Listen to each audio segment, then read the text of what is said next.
शेवट तो भला माझा बहु गोड झाला. या अभंगाचा आपण गोड चिंतन पाहणार आहोत. चिंतना अगोदर अल्पासा परिहार द्यायचा, तो म्हणजे असा.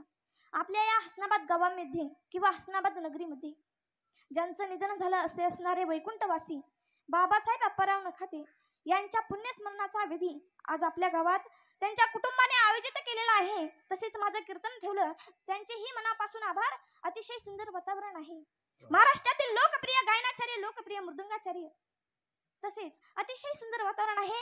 खरं तुम्ही महान आहात. टाळकरी माळकरी इकडचे तिकडचे खालीवर बसलेले गोड अशी मंडळी. आणि माझा आवाज काही एवढा मोठा नाही, पण तुमच्यापर्यंत पोहोचविण्याचं काम जे करतात त्यांचेही मनापासून आभार. द्यावेत तेवढे धन्यवाद. आणि कीर्तनाला सुरुवात. विठ्ठल विठ्ठल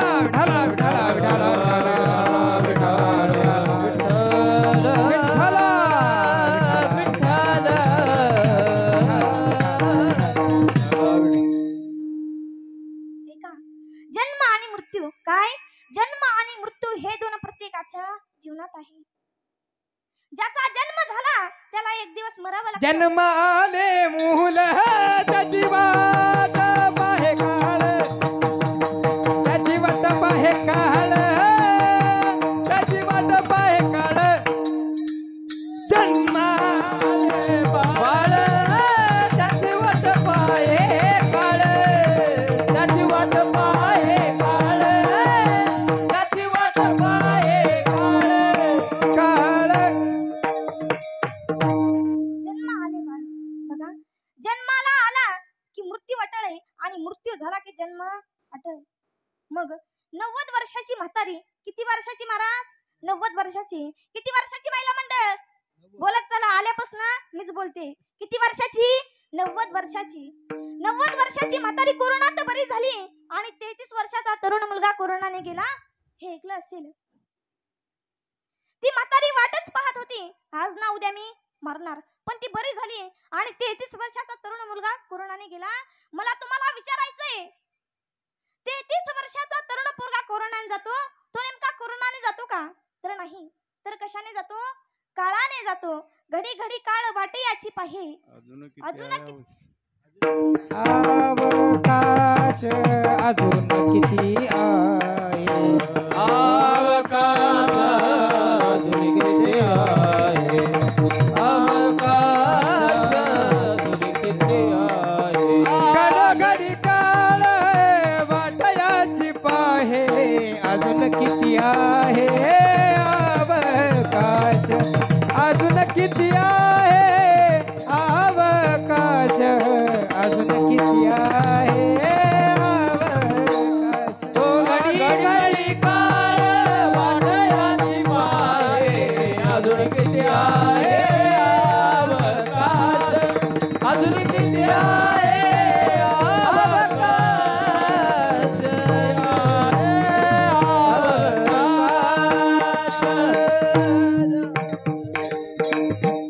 घडी घडी काळ वाटे याची पाहे, अजून किती आहे अवकाश. बघा, काळ कधीच कोणासाठी थांबत नाही. आणि असं पण म्हणू नका मी याच्यावरचा काळ घेतला. आजकाल मायबाप किंवा मित्र जर बोलायला लागले ना, तर बोलता बोलता अमुक वरचा काळ मी घेतला. आता मला सांगा मायबाप, ते काय जोक आहे रे? काळ कधीच कोणासाठी थांबत नाही. एक वाक्य ऐका. कधीच कोणासाठी न थांबणारा काळ, या जगाला ग्रासणारा काळ जन्म मृत्यू मध्ये आपल्याला अडकवतो. पण हे जे आयुष्य आपल्याला मिळालंय ना, ते आयुष्य वाया घालवू नका. कारण आयुष्य वाया घालवू नका. आयुष्याच्या साधने सच्चिदानंद पदवी घेणे ते मिळालंय ना. मग 90 वर्षाचं वय, 20 वर्षाचं वय, आपल्या कीर्तनात 90 ते 100 पर्यंतच्या व्यक्ती आहेत. ते मिळालंय ना, मग ते वाया न घालवता काय करा? करा हरिभक्ती, परलोकी काम, सोडविला यमा पासून या. हरिभक्ती करा. जे मिळालेलं आयुष्य आहे ते वाया घालू नका. कारण जोपर्यंत तुमचा श्वास आहे तोपर्यंत तुमचा शेवट गोड करता येतो दादा. हरिभक्तीचा मार्ग करा. याच्यासाठी सांगते चला, मी सांगत होते, पुन्हा पुन्हा नाही, नित्य नाही, अखंड नाही. आयुष्य थोडंच आहे, त्यात कोरोना सारख्या अल्प आयुष्य मानव देह, अल्प आयुष्य मानव देह, शत गणिले ते अर्धरात्र काय, संत गणिले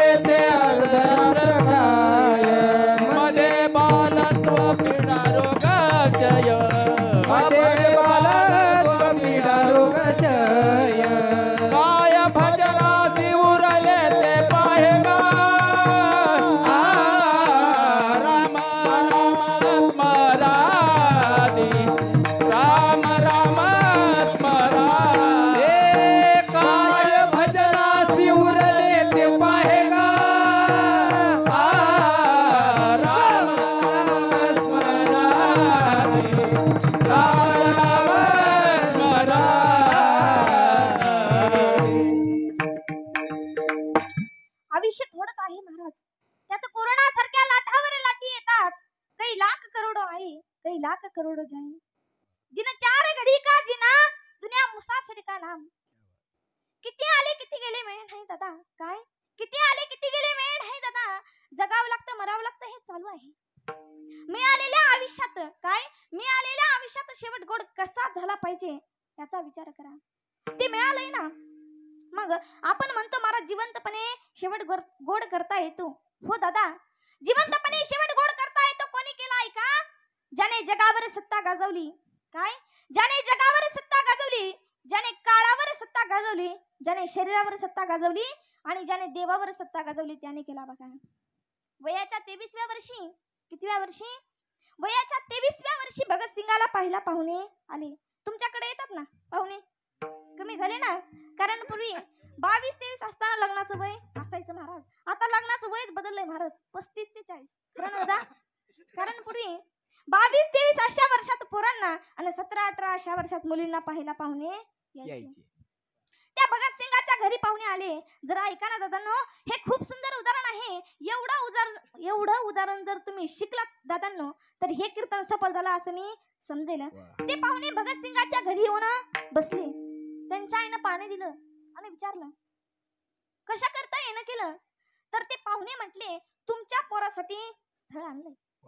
असं बरं भगत, ही 5 रुपयाची नोट घे, बाजारात जा आणि बाजार आण. कशा करता? तर ती आई म्हणते तुला पाहायला पाहुणे आले, तुझं लग्न करायचंय, जा. तू जातो, पण जाताना 5 रुपयाच्या नोटाकडे बघायचा, पिशवीकडे बघायचा. विचार केला दादा, जर या 5 रुपयाचा बाजार आपण घरी नेला, आई स्वयंपाक करेल, पाहुणे जेवतील, नंतर मला पसंत करतील आणि मग माझं लग्न जमेल आणि मला बाईचं ऐकावं लागेल. आपल्या इथं कसं काय? असंच आहे ना. इथं कोणी असू द्या बायकोचं ऐकावं लागतं. महाराज एक उदाहरण सांगते बघा. एका गावात असंच एक राजाने काय जेवढे पुरुष मंडळी होते तेवढ्यांना घरी बोलवलं आणि सांगितलं जे जे बायकोचं ऐकते ते एका रांगेत उभा राहा आणि जे बायकोचं ऐकत नाही ते एका रांगेत उभा राहा. महाराज सगळे बायकोच्या ऐकणाऱ्या रांगेत उभा राहिले आणि एक जो असा होता तो बायकोच्या न ऐकणाऱ्या रांगेत उभा राहिला. महाराज त्याच्या जवळ गेले आणि विचारलं का रे, तू बायकोचं का ऐकत नाही? महाराज तो म्हणाला माझ्या बायकोनं सांगितलं जास्त गर्दीत घुसू नका.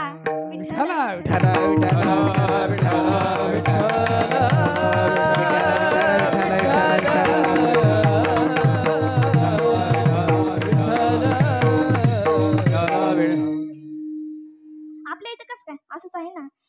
बायकोचं जर ऐकावं लागतं तर ऐकावं लागतं. ऐकायचं जर नसलं तर संसार चालत नाही आणि संसार चालायचा असले तर महाराज बायकोचं ऐकावं लागतो. बघा भगतसिंगाने काय उत्तर दिलं, मला बाईचं ऐकायचं नाही, मला माझ्या भारतमाईचं ऐकायचंय. कारण वयाच्या 10व्या वर्षी जालियनवाला हत्याकांड झाला. कित्येक बेगुनेगार, कित्येक जीव मारले होते दादा. ते मी माझ्या डोळ्यानं पाहिलं होतं.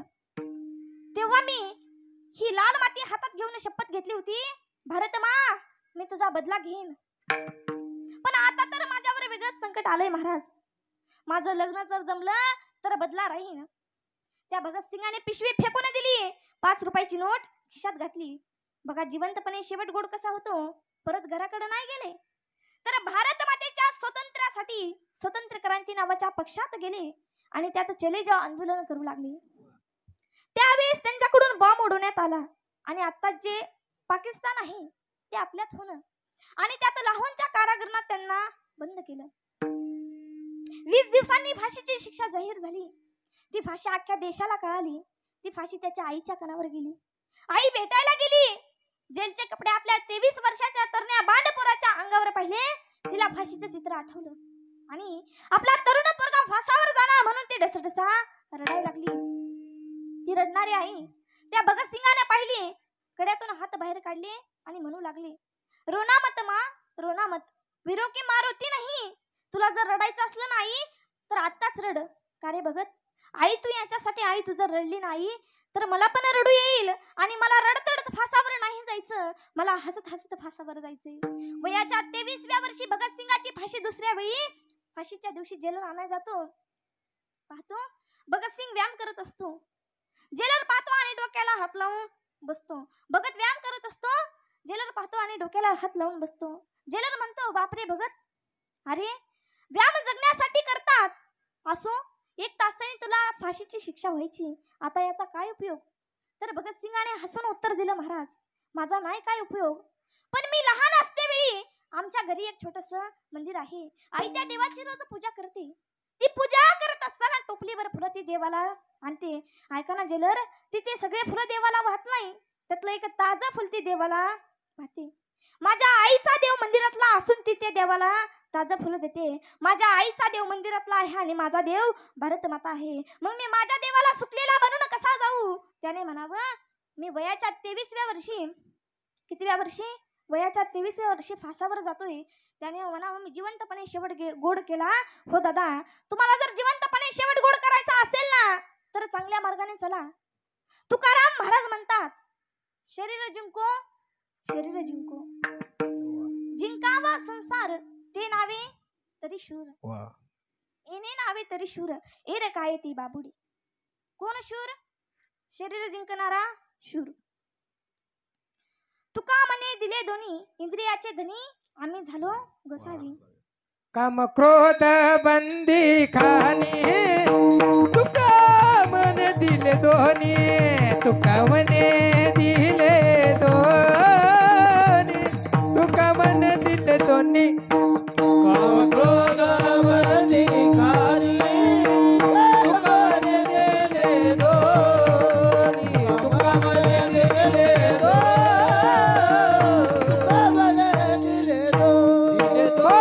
काम क्रोध बंदी खानी, तुका मन दिले दोन्ही. काम क्रोध खानी, तुका म्हणे दिले दोन्ही. काम क्रोध बंदी खानी,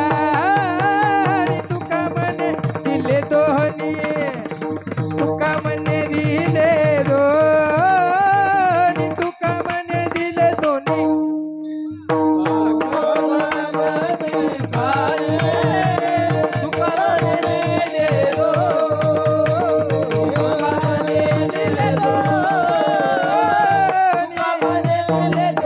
दिले दोन्ही, दिले दोन्ही. वा, क्या बात है, टाळ्या वाजवा.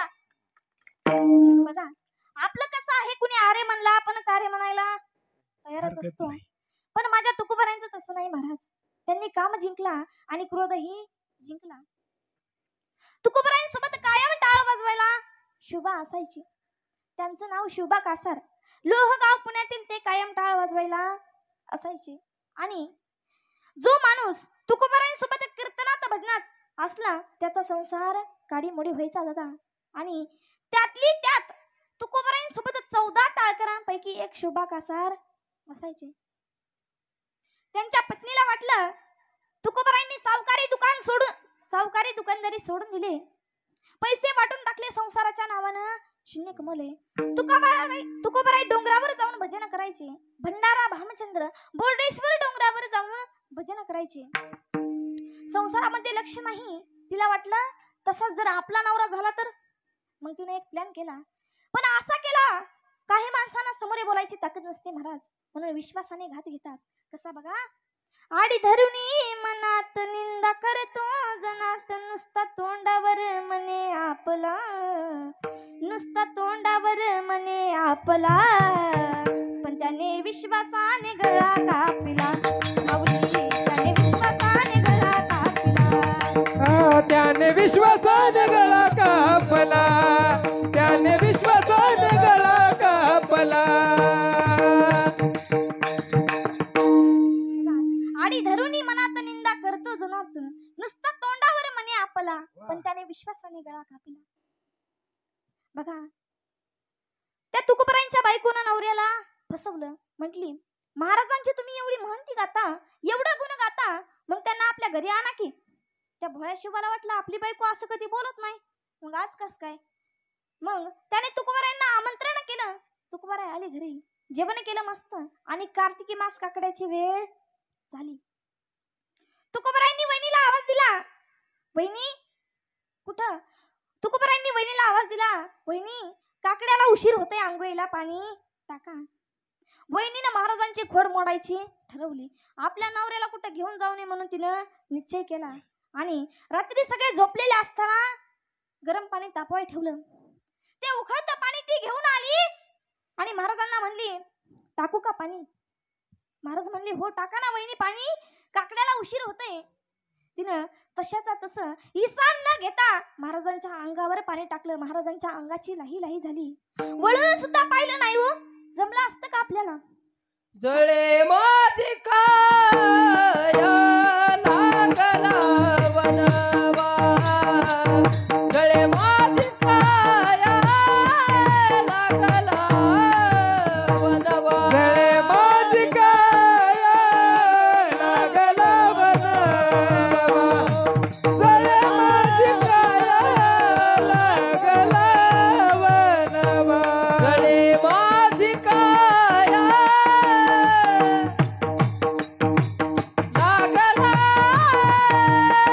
लागला वनवा, जळे माझी काया लागला वनवा, जळे माझी काया लागला वनवा, जळे माझी काया लागला वनवा. आवरे केशवा,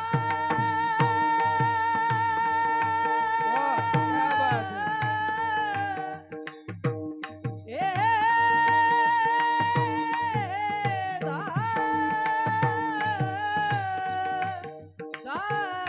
गावरे गावरे केशवा माया बाबा, जळे माझी काया लागला वनवा, जळे माझी काया लागला वनवा, जळे माझी काया लागला वनवा, धावरे केशवा पांडुरंगा. अहो, अंगावरती उकळतं पाणी टाकलं तरी वळून सुद्धा पाहिलं नाही हो. आपल्याला जमलं असतं का? अहो, आपल्या घरचं काम सोडून सख्या भावाच्या घरचं 2 दिवस काम करू द्या ना. आपली पाकिस्तानी काय म्हणते? अहो ते जाऊ द्या, एखादा जर सहज थुंकाय गेला ना तर आपण काय म्हणतो? अंगावर ओढल म्हणतो ना. पण माझ्या तुकोबरांचं तसं नाही. त्यांनी काम जिंकला आणि क्रोधही जिंकला. अंगावरती उकळतं पाणी टाकलं तरी वळून पाहिलं नाही हो. त्यांनी काम जिंकला आणि क्रोधही जिंकला. जसं जगावर सत्ता गाजवली शिवाजी महाराजांनी, प्रत्येकाच्या घराघरात फोटो माझ्या राजांचा. जगावर सत्ता गाजवली सिकंदराने, अर्ध जग जिंकलं म्हणतात. जसं भक्ती रसानं काम क्रोध जिंकला, गेल्यावर नाही तर जिवंतपणे केलंय. म्हणून आज म्हणण्याचं भाग्य मिळालंय अभंगाचं प्रथम शेवट तो भला, शेवट तो भला, ओ शेवट तो भला, शेवट तो भला,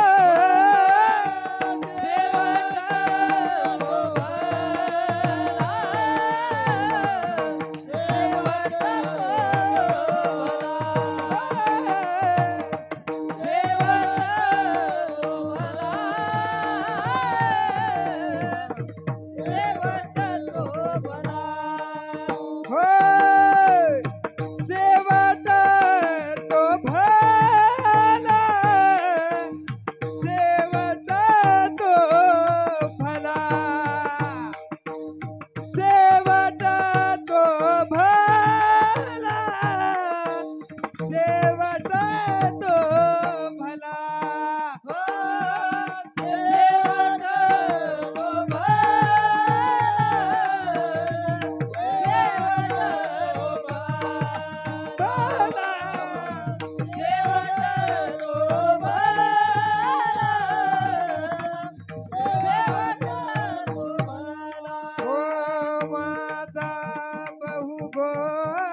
झाला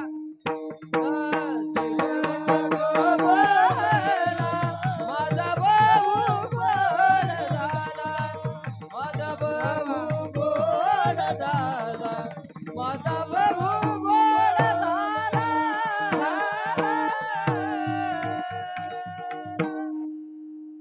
शेवट तो भला माझा बहु गोड झाला.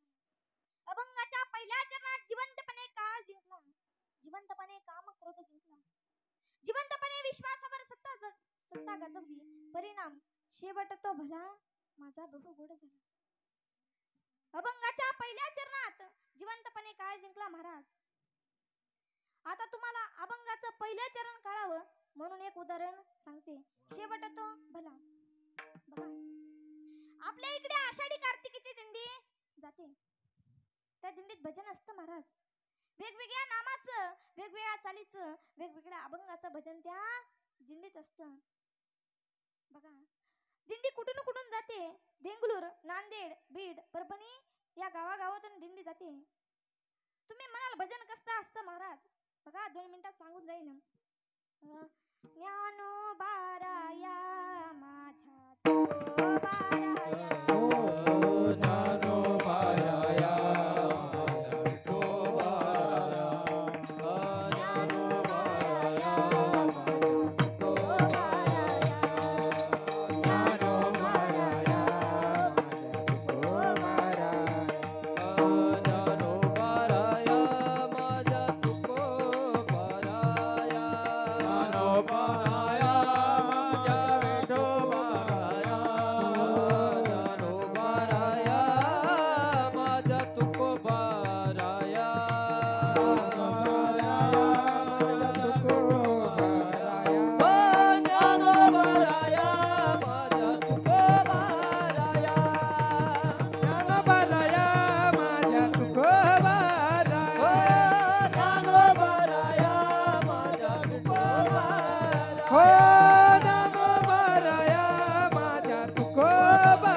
हे जरी नाही कळालं तरी दुसरा येईल. हे जरी नाही कळालं हा हे जरी नाही कळलं तरी दुसरा येईल हे जरी नाही कळलं हे जरी हे जरी हे जरी हे जरी नाही कळालं तरी दुसरा येईल. हे जरी नाही कळालं हे जरी नाही कळलं तरी दुसरा येईल हे जरी नाही कळलं सरत शेवटी बा काळ बांधून नेईल. सरत शेवटी बा सरत शेवटी बा काळ बांधून नेईल सरत शेवटी बा सरत सरत शेवटी बा काळ बांधून नेईल. सरत शेवटी बा हे सरत शेवटी बा काळ बांधून नेईल सरत शेवटी बा हो एका जनार्दनी आमचं काय बाजाईल. आमच्या काय बाजाईल हो एका जनार्दनी आमचं काय बाजाईल. आमचे काय बाजाईल पिंगला पिंगला पिंगला पिंगला महाद्वारी बोल बोली तो देखा पिंगला महाद्वारी. पिंगला महाद्वारी बोल बोली तो देखा पिंगला महाद्वारी. पिंगळा माधवारी बोल बोल तो देखा पिंगळा माधवारी पिंगळा माधवारी बोल बोल तो देखा पिंगळा माधवारी हो वर्तमान खोटे तुमचे वर्तमान खोटे. वर्तमान खोटे वर्तमान खोटे तुमचे वर्तमान खोटे. वर्तमान खोटे वर्तमान खोटे ए रटिकेनं बोलू आम्ही वर्तमान खोटे. रटिकेनं बोलू आम्ही वर्तमान खोटे. बोलो आम्ही वर्तमान खोटे पिंगा ग बाई पिंगा ग पिंगा ग बाई पिंगा. हे पिंगा ग बाई पिंगा ग बाई पिंगा अवगा अवगा अवगा धागड धिंगा ग. अवगा धागड धिंगा ग.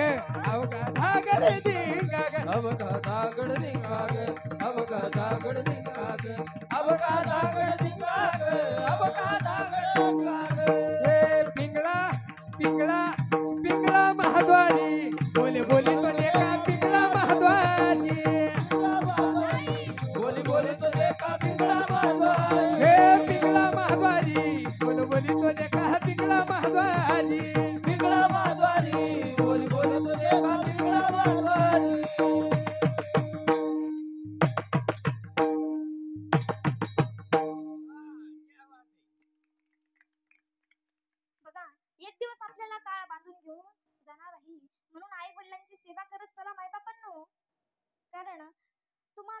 पैसे गेले तर दुसऱ्या वेळेस कमवा येईल, पण आई वडील गेले तर कमवता येणार नाही. बघा, डोंगराड गेलेला सूर्य पुन्हा उगवेल. काय? डोंगराड गेलेला सूर्य पुन्हा उगवेल, पण माती आड गेलेला आई वडील पुन्हा दिसणार नाही तू. म्हणून आई वडिलांविषयी गाणं आहे बघा. माझ्या डोळ्यातला आसवा कुणी मायेन पुसताना, माझ्या डोळ्यातला आसवा कुणी मायेन पुसताना, उरी हुंद का दाटतो या गोष्ट बापाची सांगताना.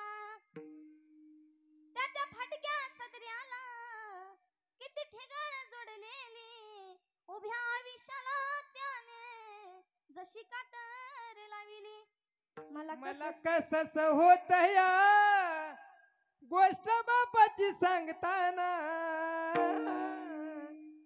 उरी हुंड का दाटतो या गोष्ट बापाची सांगताना, उरी हुंड का दाटतो या गोष्ट बापाची सांगताना.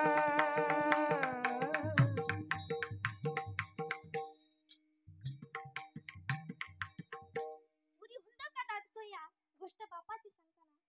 अरे, आई घराचं मांगल्य असते आणि बाप घराचं अस्तित्व असतं. छोट्या संकटाकरिता तर ही आई असते आणि मोठमोठ्या संकटाकरिता तर हा बाप असतो. बघा, आपल्या जर पायाला एखादी ठेच लागली ना, आई ग असा सहज शब्द आपल्या तोंडातून बाहेर पडतो.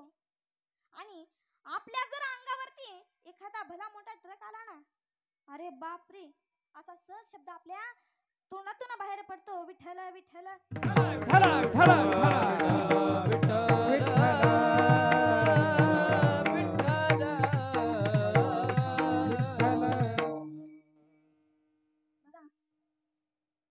आई भाकरीचं पीठ आहे. काय? आई भाकरीतलं पीठ आहे, आई भाजीतलं मीठ आहे. आणि या अन्यायाविरुद्ध लढणार, काय, या अन्यायाविरुद्ध लढणार या जगातलं पहिलं व्यासपीठ आहे. म्हणून तिला आई म्हणतात. अरे, आई विषयी 2 मिनिटात बोलून जाईन महाराज. अरे, 2 रुपये दे म्हणले की पैसे देणारी आई सगळ्यांना दिसते, पण जो बाप पुरीच्या लग्नासाठी 15 हजार 15 लाख रुपये जमा करून देतो, तो बाप कुणाला दिसत नाही महाराज. अरे, आई काय असते? आई मायेचा सागर आहे आणि बाप समुद्राचा साठा आहे. आई माझी मायेचा सागर, दिला तिने जीवनाकार. तडपत्या उन्हात रखरखत्या रानात, राहिलेस माझ्यासाठी आई तू कष्टाच्या घामात. कधी मिळेल मुठभर घास, कधी घडेल तिला उपवास. ओल्या मातीतून चालताना तुडविले काट्याचे फास. आई माझी मायेचा सागर, दिला तिने जीवनाकार. बघा, अशी असते आई. आणि बाप कसा असतो बघा. पोरीचा आणि बापाचं नातं काय असतं बघा. 2 मिनिटात सांगून जाईन, लक्ष देऊ नाही का. कल्पना करा, 14 वर्षाची मुलगी. किती वर्षाची महाराज? 14 वर्षाची मुलगी शाळेतून जर घरी आली ना, तर पहिले चौकशी करते, आई आज बाबा जेवले का ग? नाहीत बेटी. ते सकाळपासून चहा घेतले नाहीत, कॉफी घेतले नाहीत, ते तिथेच बसून आहेत. तू घे जेवून. का ग आई? आज माझा जन्मदाता बाप उपाशी आहे, मी नाही जेवणार. ज्या दिवशी मुलीचा जन्मदाता बाप उपाशी असतो ना महाराज, त्या दिवशी मुलगी दिवसभर उपाशी असते. संध्याकाळच्या 11 वाजून देते, अख्ख्या घराला झोपून देते आणि आपल्या बापाच्या खोलीमध्ये जाते. बापाच्या तोंडावरचं पांघरण काढते. बाप डोळे उघडून पाहतो तर काय, मुलगी का आलीस बेटी, का आलीस? बाबा, तुमची तब्येत ठीक नाही ना बाबा? हातपाय चेपून देऊ का बाबा? खायला काय करून देऊ का बाबा? डॉक्टरांना बोलावून आणू का बाबा? अख्ख्या घराची काळजी करते ती मुलगी फक्त बाबा. बाप रडतच उठून बसला. मुलीला कवटाळला. मुलीने विचारलं, का रडता बाबा, का रडता? बेटी, जेव्हा तुझी माय मेली ना तेव्हा मी 2 वर्षाचा होतो बेटी. तेव्हापासून मला माझ्या मायेचं सुख नाही भेटलं बेटी. पण तू कधी कधी येतेस माझ्या तोंडावरून हात फिरवतेस. मला असं वाटतं की पांडुरंगा ही माझी लेक नाहीये, ही माझी मायच माझ्या पोटी जन्माला आली की काय. विठ्ठल विठ्ठल ठला ठला विठ्ठला विठ्ठला.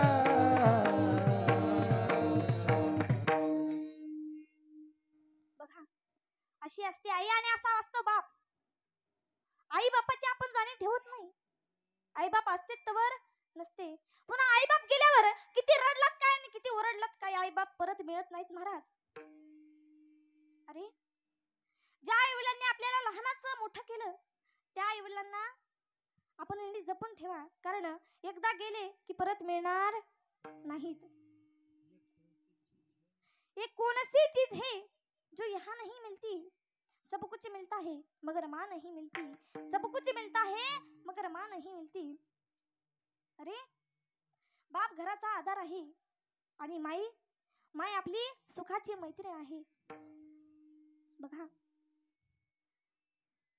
एका गावामध्ये एक आई होती. असंच कुटुंब राहत होतं आणि त्या कुटुंबामध्ये श्याम नावाचा एक मुलगा राहत होता.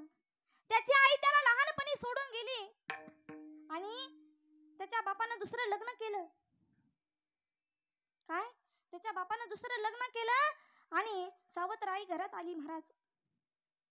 सावत्राई घरात आली आणि ती श्यामचा छळ करू लागली. त्याला भांडे घासायला लावायची, झाडून काढायला लावायची, कपडे धुवायला लावायची. एके दिवशी असंच काय झालं, ती सावत्राई गावाकडे गेली म्हणजे तिच्या माहेरला गेली आणि माहेरून येताना नवीन साडी आणली. ती नवीन साडी श्यामला इस्त्री कराय दिली. श्यामने ती नवीन साडी इस्त्री कराय घेतली. तो म्हणला आई मला ही साडी इस्त्री कराय येत नाही. तरी पण ती म्हणली कर. त्याने इस्त्री केली साडी. श्यामचा मित्र आला आणि म्हणू लागला श्याम अरे माझी वर्गपाठाची वही दे. श्याम म्हटला बरं आणतो थांब. श्याम घरात गेला. तेवढ्यात ती साडी जळून राख झाली. म्हणजे तिच्या आईला त्या साडीचा आवाज म्हणजे वास आला आणि ती आई धावत आली आणि श्यामला म्हणू लागली हे काय केलंस माझ्या साडीचं.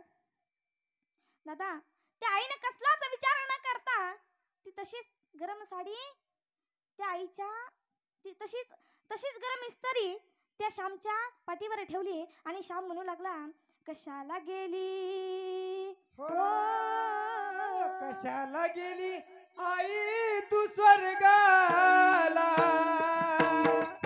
कशाला गेली आई तू स्वर्गाला. कोण वागेल तुझ्या या बाळाला. कशाला गेली आई तू स्वर्गाला. ओ कोण वागवेन तुझ्या या बाळाला. हो कशाला गेली आई तू स्वर्गाला. कोण वागेल तुझ्या या बाळाला.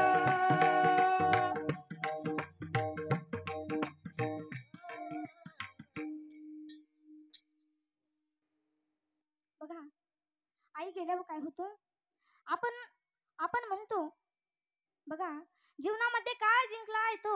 जीवनामध्ये काम क्रोध जिंकता येतं. नामस्मरण करत चला. काय करत चला नामस्मरण. मागे हाताने टाळी व मुखाने भजन आलंच पाहिजे.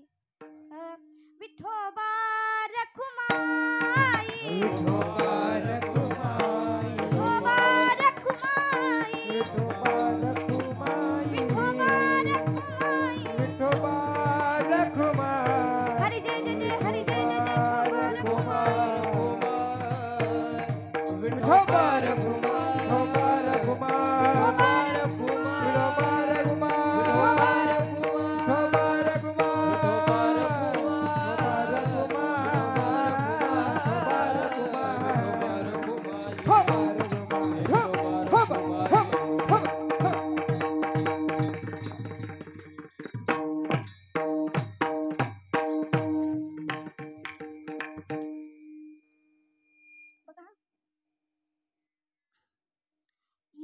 विठोबा रखुमाई जर तुम्ही नामस्मरण केलं, बघा टाळ्यांची पण ऑफर आहे. बघा तुम्ही वर्षातून 1000 टाळ्या वाजवल्या तर तुम्हाला बीपी शुगर होत नाही. तुम्ही वर्षातून जर 2000 टाळ्या वाजवल्या तर तुम्हाला कॅन्सर होत नाही. आणि तुम्ही वर्षातून जर 3000 टाळ्या वाजवल्या, वाजवू नका बरं का जाग्यावरच. विठ्ठल विठ्ठल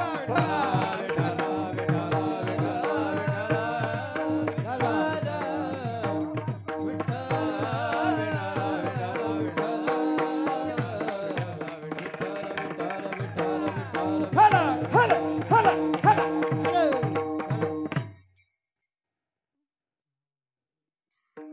माझे कीर्तन ठेवले त्यांचेही मनापासून आभार.